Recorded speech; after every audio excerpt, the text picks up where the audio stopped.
Lo bello y lo sublime. 4. Capítulo 3. Sobre la diferencia entre lo sublime y lo bello en la relación recíproca de ambos sexos. Quien por primera vez aplicó a la mujer el nombre de bello sexo, acaso quiso decir algo galante, pero acertó mejor de lo que él mismo pudo imaginarse, sin tener en cuenta que su figura es, en general, más fina, sus rasgos más delicados y dulces, su rostro más significativo y cautivante en la expresión del afecto, la broma y la afabilidad que en el sexo masculino, sin olvidar lo que debe atribuirse al encanto secreto que inclina nuestra pasión a juicios favorables para ellas. Hay en el carácter de este sexo rasgos particulares que lo diferencian claramente del nuestro y le hace distinguirse principalmente por la nota de lo bello. De otro lado, podríamos aspirar nosotros a la denominación de noble sexo, si no se exigiese al carácter noble el apartamiento de títulos honoríficos y el concederlos mejor que el recibirlos. No se entienda por esto que la mujer carece de nobles cualidades o que hayan de faltar por completo las bellezas al sexo masculino. Más bien, debe esperarse que en cada sexo resulten unidas ambas cosas, pero de tal suerte que en una mujer todas las demás ventajas se combinen solo para hacer resaltar el carácter de lo bello, en ellas el verdadero centro, y en cambio, entre las cualidades masculinas sobresalga, desde luego, lo sublime como característica. A esto deben referirse todos los juicios sobre las dos mitades de la especie humana, tanto de los lisonjeros como de los adversos. Esto ha de tener a la vista toda educación y enseñanza y todo esfuerzo por fomentar la perfección moral de una y otra, si no se quiere hacer imperceptible la encantadora diferencia que la naturaleza ha querido establecer entre ambas. No es suficiente pensar que se tienen ante sí hombres. Es menester no perder de vista que estos hombres no son de una misma clase. La mujer tiene un sentimiento innato para todo lo bello, bonito y adornado. Ya en la infancia se complace en componerse y los adornos las hacen más agradables. Son limpias y muy delicadas para lo repugnante, gustan de bromas y les distrae una conversación ligera, con tal de que sea alegre y risueña. Tienen muy pronto un carácter juicioso, saben adoptar aire fino y son dueñas de sí mismas. Y eso a una edad en que nuestra juventud masculina bien educada es todavía indómita, vasta y torpe. Muestran un interés muy afectuoso, bondad natural y compasión. Prefieren lo bello a lo útil y gustan de ahorrar de superfluidades en el sustento para sostener el gasto de lo vistoso y de las galas. Son muy sensibles a la menor ofensa y sumamente finas para advertir la más ligera falta de atención y respeto hacia ellas. En una palabra, representan dentro de la naturaleza humana el fundamento del contraste entre las cualidades bellas y las nobles, y el sexo masculino se afina con su trato. Espero que se me dispensará la enumeración de las cualidades masculinas en su paralelismo con las del sexo opuesto, y que bastará considerar comparativamente unas y otras. El bello sexo tiene tanta inteligencia como el masculino, pero es una inteligencia bella.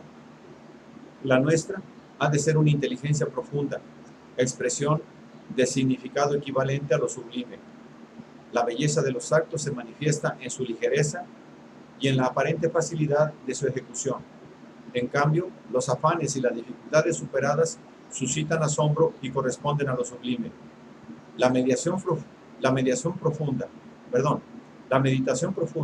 y el examen prolongado son nobles, pero pesados, y no sientan bien a una persona en la cual los espontáneos hechizos deben solo mostrar una naturaleza bella. El estudio trabajoso y la reflexión penosa, aunque una mujer fuese lejos en ello, borran los méritos peculiares de su sexo, si bien la rareza de estas condiciones en su sexo las convierte en objeto de fría admiración. Debilitan al mismo tiempo los encantos que les otorgan su fuerte imperio sobre el sexo opuesto. A una mujer con la cabeza llena de griego, como la señora Dacier, o que sostiene sobre mecánica discusiones fundamentales, como la marquesa de Chastelet, parece que no le hace falta más que una buena barba. Con ella, su rostro daría más acabadamente la expresión de profundidad que pretenden. La inteligencia bella elige por objetos suyos los más análogos a los sentimientos delicados y abandona las especulaciones abstractas o los conocimientos útiles, pero áridos a la inteligencia aplicada, fundamental y profunda. La mujer, por tanto, no debe aprender ninguna geometría.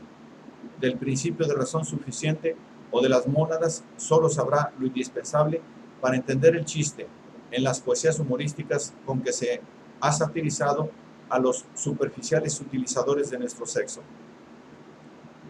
Pueden dejar a Descartes que continúe haciendo gira su torbellino, sin preocuparse por ello, aunque el amable Fontenelle quisiera abrir para ella un salón entre los planetas, y el atractivo de sus encantos no pierde nada de su energía si no saben una palabra de lo que Algarotti, para provecho suyo y siguiendo a Newton, se ha esforzado en escribir acerca de las fuerzas de atracción de las materias groseras. En historia no se llenarán la cabeza con batallas, ni en geometría con fortalezas. Tan mal sienten ellas el olor de la pólvora como en los hombres el del almizcle.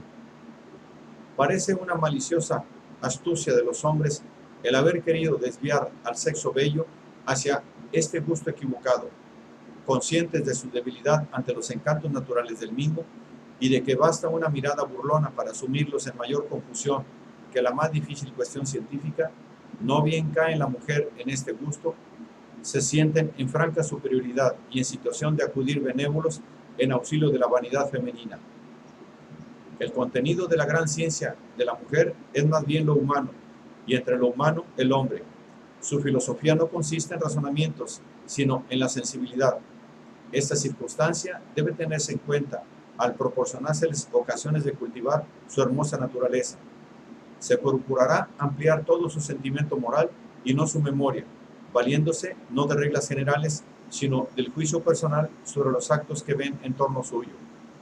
Los ejemplos sacados de otros tiempos para ver el influjo que el bello sexo ha ejercido en los asuntos, las diversas relaciones en que durante otras épocas o en países extraños se ha encontrado con respecto al masculino, el carácter de ambos según estas particularidades pueden explicarlo.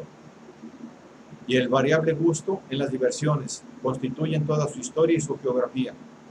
Es bello que se haga agradable a una mujer la vista de un mapa donde se representa toda la Tierra o la porción más importante de ella.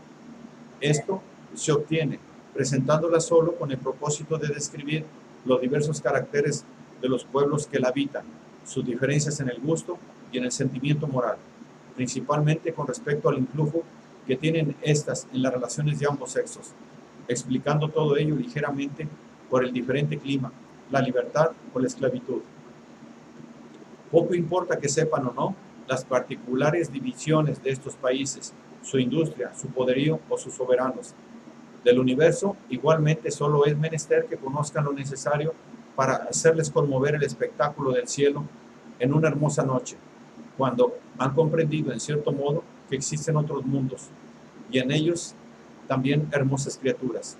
El sentimiento para las pinturas y para la música, no como arte, sino como expresión de la sensibilidad, afina o eleva el gusto de este sexo y tiene siempre algún enlace con los movimientos morales. Nunca una enseñanza fría y especulativa, siempre sensaciones, y éstas permaneciendo tan cerca como sea posible de sus condiciones de sexo. Semejante instrucción es tan rara porque exige aptitudes, experiencia y un corazón lleno de sentimiento. De toda otra puede la mujer muy bien prescindir, y aun si ésta se afina comúnmente muy bien por sí misma. La virtud de una mujer es una virtud bella. La del sexo masculino debe ser una virtud noble. Evitarán el mal no por injusto, sino por feo, y actos virtuosos son para ellas los moralmente bellos. Nada de deber, nada de necesidad, nada de obligación. A la mujer es insoportable toda orden y toda constricción malhumorada. Hacen algo solo porque les agrada, y el arte consiste en hacer que les agrade aquello que es bueno. Me parece difícil que el sexo bello sea capaz de principios, y espero no ofender con esto. También son extremadamente raros en el masculino. Por eso, la providencia ha otorgado a su pecho sentimientos bondadosos y benévolos, un fino sentimiento para la honestidad y un alma complaciente. No se exijan, además, sacrificios y generoso dominio de sí mismo. Un hombre no puede nunca decir a su mujer que ha puesto en peligro una parte de su fortuna por un amigo. ¿Para qué encadenar su alegre locuacidad recargando su espíritu con un secreto cuya guarda a él solo le incumbe? Aún muchas de sus debilidades son, por decirlo así, bellos defectos. La ofensa y el infortunio conmueven hasta la tristeza su alma tierna. El hombre no debe nunca de llorar más que lágrimas magnánimas. Las que derraman por dolores o por situaciones desdichadas lo hacen despreciable. La vanidad que se suele reprochar al bello sexo, si es que en él resulta un defecto, es un bello defecto, prescindiendo de que los hombres, tan aficionados a galantear a las damas, se encontrarían en mala situación si ellas no estuviesen inclinadas a admitir sus lisonjas. Esta condición no hace más que avivar sus encantos. Es un estímulo para mantenerse amable y graciosa, para abandonarse al juego de una jovialidad ingeniosa y también para brillar en los variables recursos de las galas y realzar la hermosura. En ello no hay nada ofensivo para los demás, sino más bien cuando la inspira el buen gusto, algo tan encantador que sería inconveniente condenarlo. A una mujer que en tal punto es demasiado ligera y retozona, se le llama tonta, expresión que, sin embargo, no tiene significación tan clara como en el hombre con la sílaba final cambiada. Bien entendida, puede encerrar a veces también una lisonja cariñosa. Si la vanidad es defecto que en una mujer bien merece disculpa, el engreimiento en ellas no es solo censurable, como en toda persona en general, sino que desfigura completamente el carácter del sexo. Este defecto es muy feo y necio y se opone directamente al atractivo de los encantos modestos. La persona dominada por él no tarda en ponerse en una situación delicada. Debe esperar que se la juzgue sin indulgencia duramente.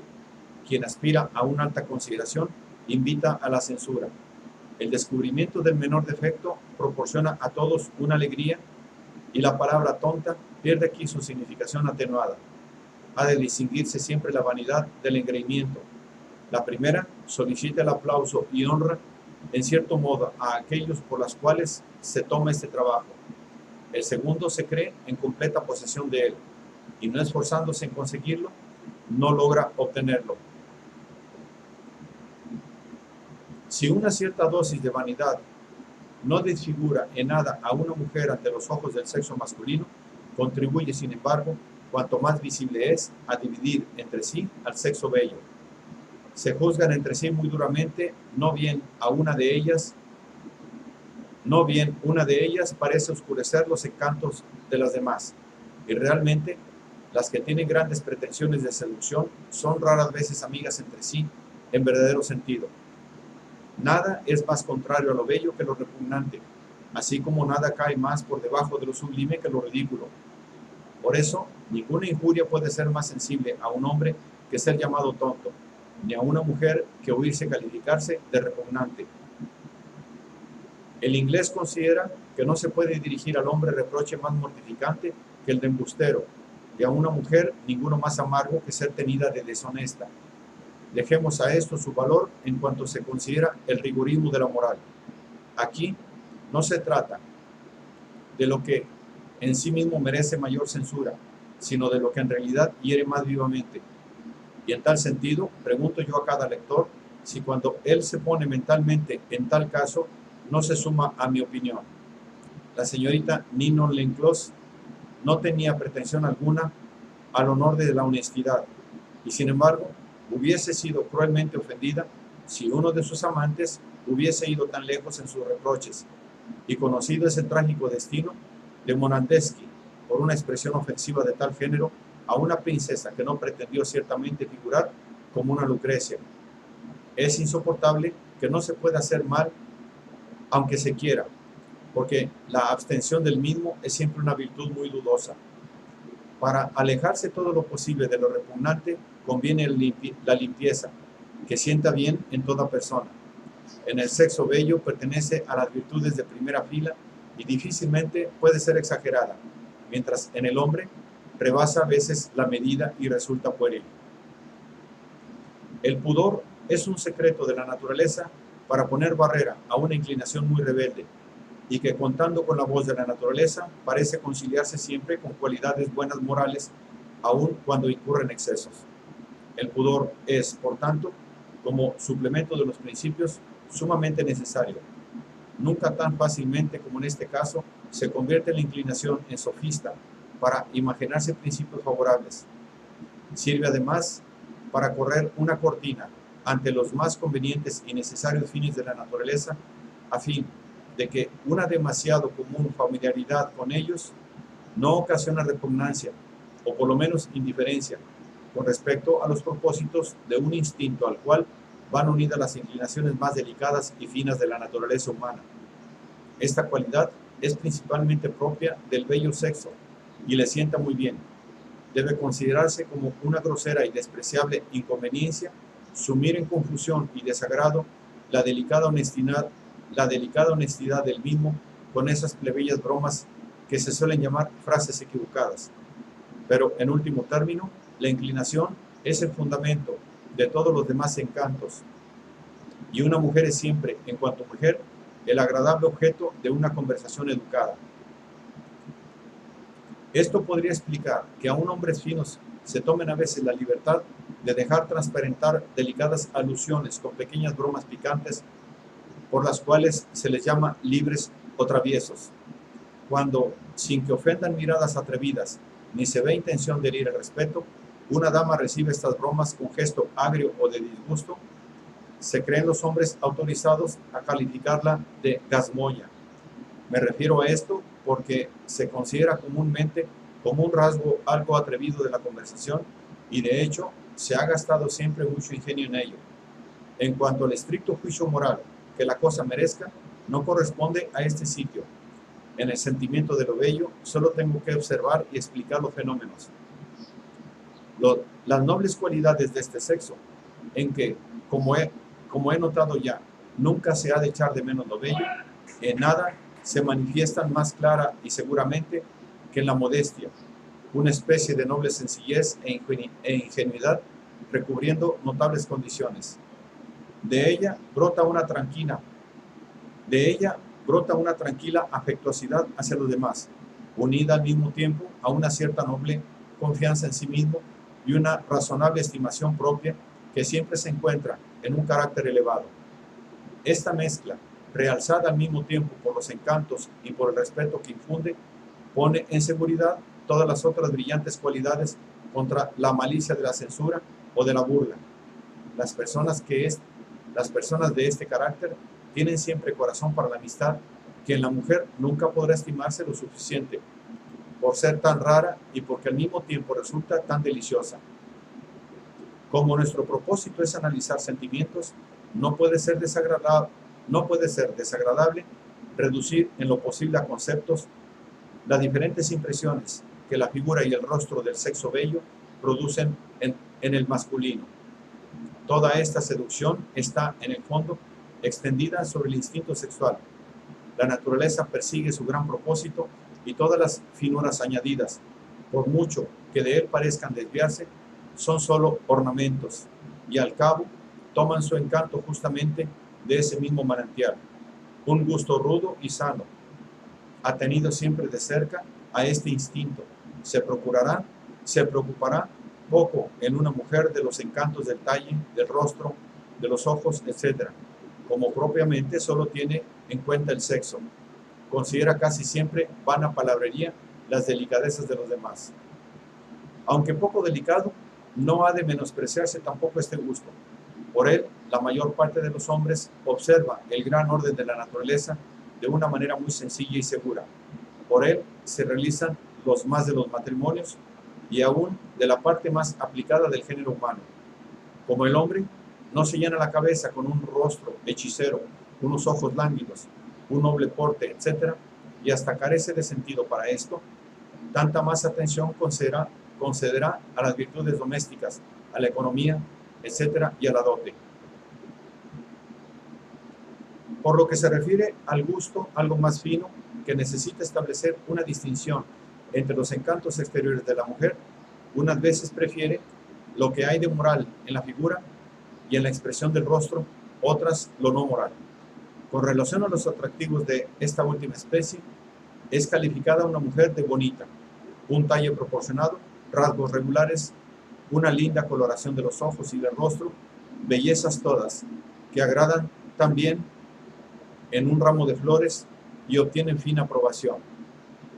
El rostro mismo, aunque sea bonito, no expresa nada y no habla del corazón. En cuanto a la expresión moral de las facciones, de los ojos y de la fisonomía, puede tender a lo sublime o a lo bello. Una mujer en la cual los atractivos que a su sexo convienen hacer predominar la expresión de lo sublime es calificada de bella en sentido propio. Aquella cuya fisonomía moral, tal como se manifiesta en el aire o en los rasgos del rostro, anuncia las cualidades de lo bello, es agradable, y cuando esto ocurre en grado sumo, encantadora. La primera, bajo un aire de calma y una noble compostura, deja aparecer el brillo de una bella inteligencia con miradas modestas, y al pintarse en su rostro un tierno sentimiento y un alma bondadosa, se adueña tanto de la inclinación como del respeto profundo de un corazón masculino. La segunda muestra alegría e ingenio en los ojos risueños, cierta fina malicia, alocamiento bromista y desdenes traviesos. Mientras la primera conmueve, esta seduce, y el amor de que es capaz y que a los demás infunde resulta ligero, pero bello. En cambio, el de la primera es tierno y constante, y con él va unido el respeto. No puedo entregarme a un análisis de este género demasiado detallado, pues en tales casos siempre parece el autor pintar sus personales preferencias. Con todo, he de añadir que el gusto de muchas damas por un color sano, pero pálido, se deja comprender por esto. Tal color acompaña comúnmente a un carácter de sentimientos más íntimos y sensibilidad más tierna, que corresponde a la calidad de lo sublime. El color sonrosado y vivo, en cambio, da más bien la impresión de un espíritu jovial y animado, y la vanidad prefiere conmover y cautivar a encantar y seducir. Cabe también que una mujer sea bonita sin que su rostro exprese ningún sentimiento moral, sin una particular expresión, indicio de un alma sensible, pero ni conmueve ni encanta, como no sea a hombres de aquel gusto rudo antes mencionado, gusto que a veces se afina algo y entonces, a su manera, también elige.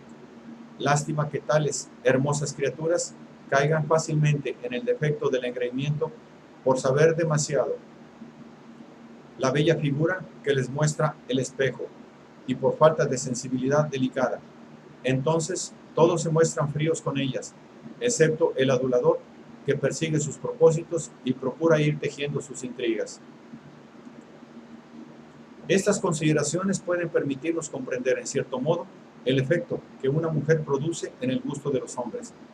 Paso por alto, pues no corresponde al dominio del gusto delicado, aquello que en esta impresión se refiere demasiado de cerca al instinto sexual, o que pueda hallarse en concordancia con la particular ilusión voluptuosa de que la sensación en cada cual se reviste.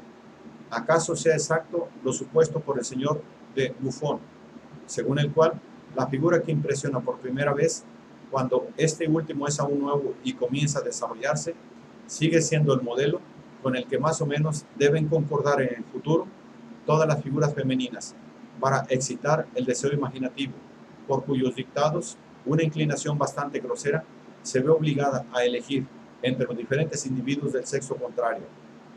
Por lo que se refiere al otro gusto más delicado, me parece que el género de belleza denominado por nosotros figura bonita es juzgado de modo bastante análogo por todos los hombres, y que sobre él no son tan diversas las opiniones como generalmente se piensa. Las muchachas circasianas y georgianas han sido siempre consideradas como extraordinariamente bonitas, por todos los europeos que han atravesado esos países. Los turcos, los árabes y los persas se hallan, sin duda, muy de acuerdo con este gusto, pues desean con gran ahínco embellecer sus pueblos con tan fina sangre, y se observa que la raza persa lo ha conseguido positivamente. Los mercaderes del Indostán no dejan tampoco de sacar partido por un comercio malvado de tan bellas criaturas, conduciéndolas a sus golosos dominios. Se ve que, a pesar de toda la diversidad en el gusto de estas diversas comarcas, se ve que, a pesar de toda la diversidad en el gusto de estas diversas comarcas, lo que en una de ellas se reconoce como singularmente bonito, lo es también para todas las demás. Mas, cuando en el juicio sobre una figura delicada se mezcla lo que es moral en los rasgos, aparecen también grandes discrepancias entre los distintos hombres, tanto por la diferente sensibilidad moral de estos, como por el diverso significado que los rasgos del rostro pueden tener para la imaginación de cada uno. Es frecuente encontrar figuras a primera vista sin particular interés, por no ser bonitas de una manera determinada, que no bien comienzan a agradar en un trato más íntimo, se van apoderando del que las contempla y parecen hermosearse de continuo. En cambio, una apariencia bonita que de golpe se revela es mirada después con mayor frialdad. Débese, probablemente, a que los encantos morales, allí donde se revelan, cautivan más, y también porque dejan sentir su afecto, con ocasión de sensaciones morales. Cada descubrimiento de un nuevo encanto hace sospechar otros más, mientras que todos los atractivos patentes, una vez ejercido desde un principio todo su efecto, no pueden en lo sucesivo sino enfriar la curiosidad enamorada y convertirla poco a poco en indiferencia. Una observación parece espontáneamente presentarse entre estas consideraciones.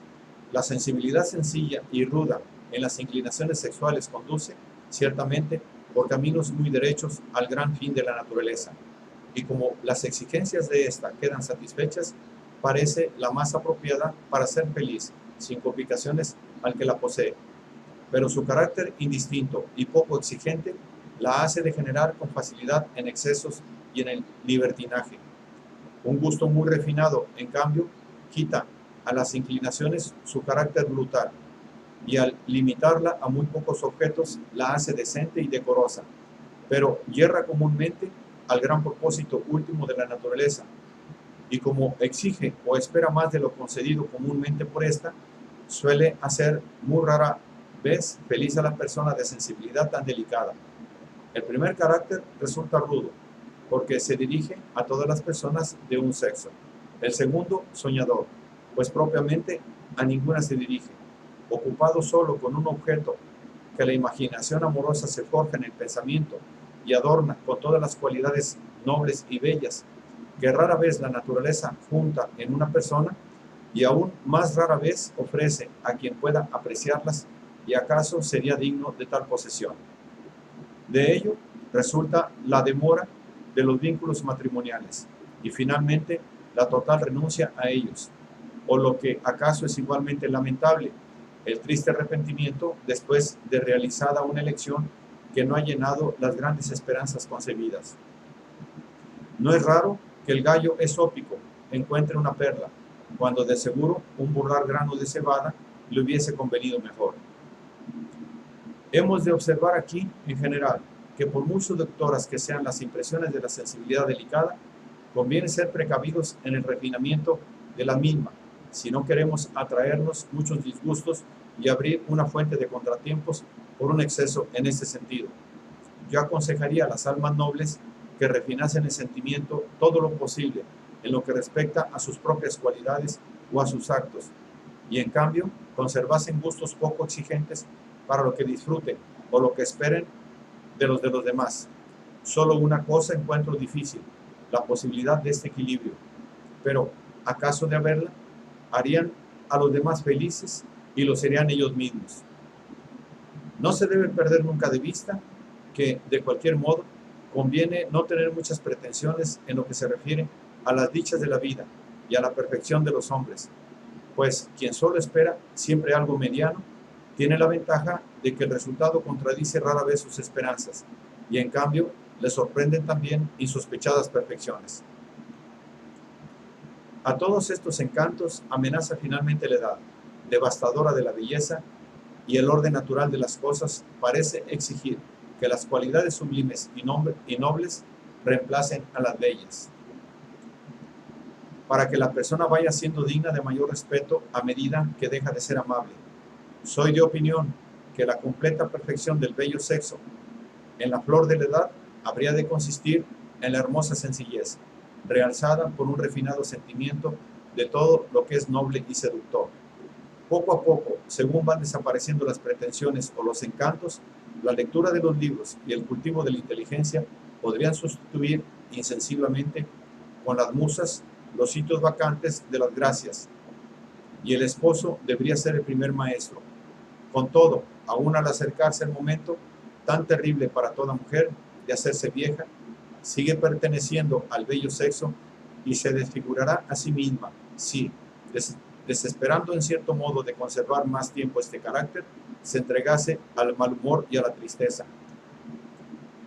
Una dama entrada en años, que modesta y amistosamente convive en sociedad con locuacidad alegre y juiciosa, y favorece de un modo digno las diversiones de la juventud, en las cuales ella misma no toma parte, cuidando de todo y asistiendo contenta y satisfecha a la alegría que le rodea, es todavía una persona más fina que un hombre de la misma edad, y acaso aún más amable que una muchacha, aun cuando en otro sentido, ciertamente debía de ser demasiado místico el amor platónico que expresaba un antiguo filósofo cuando decía del objeto de su inclinación.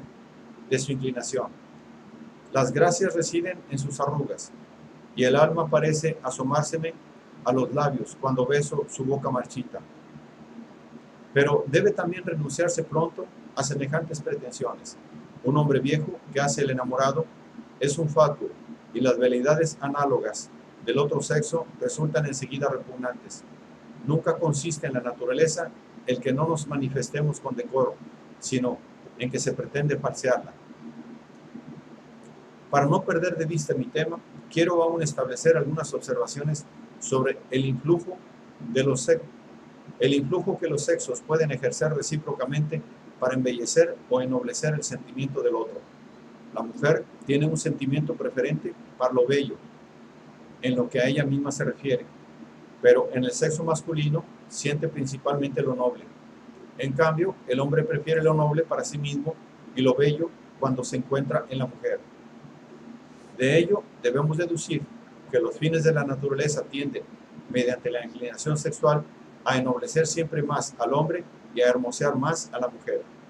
A una mujer le importa poco no poseer ciertas elevadas visiones, ser tímida y no verse llamada a importantes negocios. Es bella, cautiva y le basta. En cambio, exige todas estas cualidades en el hombre, y la sublimidad de su alma muéstrase solo en que sabe apreciar todas estas nobles cualidades al encontrarlas en él. ¿Cómo, de otro modo, podría ocurrir que hombres de grotesca figura, aunque acaso posean grandes méritos, puedan conseguir tan amables y lindas mujeres? En cambio, es el hombre mucho más exigente para los bellos encantos de la mujer.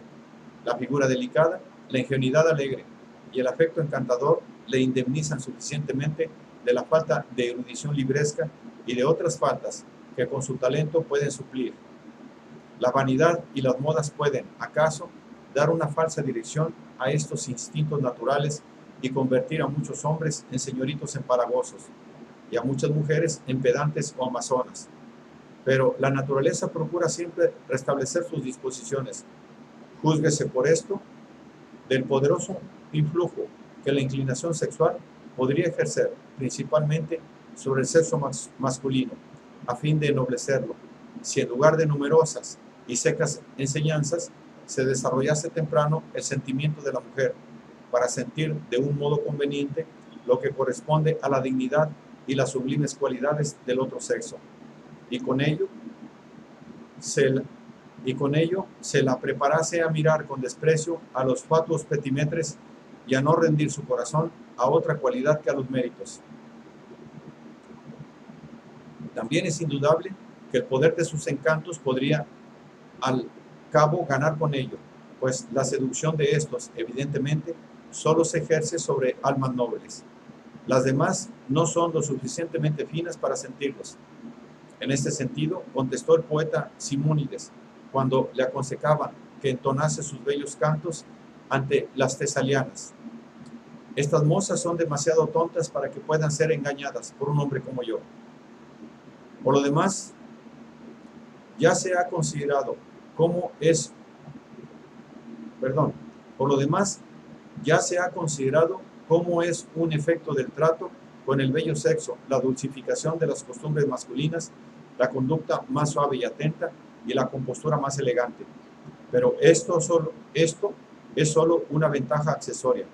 Lo importante es que el hombre se haga más perfecto como hombre y la mujer como mujer. Es decir, que los resortes de la inclinación sexual obren en sentido indicado por la naturaleza para ennoblecer más a uno y hermosear las cualidades de la otra. Puestos en un caso extremo, el hombre podrá decir, lleno de confianza en su mérito: aun cuando vosotras no me amáis, quiero forzaros a que me estiméis. Segura del poder de sus encantos, responderá la mujer: aun cuando vosotros interiormente no me estiméis mucho, os obligo, sin embargo, a amarme. Por falta de tales principios, se ve a hombres pretender agradar con maneras femeninas y a veces, por falta de tales principios, se ve a hombres pretender agradar con maneras femeninas y a mujeres a veces, aunque mucho más raramente, afectar una actitud masculina para inspirar más respeto. Pero lo que se hace contra la opinión de la naturaleza se hace siempre muy mal. En la vida conyugal, la pareja unida debe constituir como una sola persona moral, regida y animada por la inteligencia del hombre y el gusto de la mujer. Y no es solo que al primero deba atribuirse más clara visión, fundada en la experiencia, y a la segunda más libertad y justeza en la sensibilidad. Mientras más elevada sea, más se esforzará un carácter en proporcionar satisfacciones al objeto amado. Y por otra parte, mientras más bello sea, tanto más procurará responder afectuosamente a estos esfuerzos. En este sentido, resulta pueril la lucha por la preeminencia, y donde tal ocurre, es señal de un gusto grosero o desigualmente aparejado. Cuando se llega a alegar el derecho de quien manda, las cosas están perdidas. Esta unión, que solo debe estar fundada en la simpatía mutua, queda destruida, no bien el deber principia a hacerse oír. Las pretensiones de la mujer en este tono duro son extremadamente odiosas, y las del hombre innobles y despreciables en sumo grado. El sabio orden de las cosas lleva, empero, consigo que todas estas finuras y delicadezas del sentimiento solo al principio tienen toda su fuerza. Después, el trato y la vida familiar las debilitan paulatinamente, hasta convertirlas en un amor confiado, donde el gran arte consiste en conservar el suficiente resto de ellas para que la inteligencia y el fastidio no quiten todo valor al placer que únicamente recompensa el contraer tal enlace.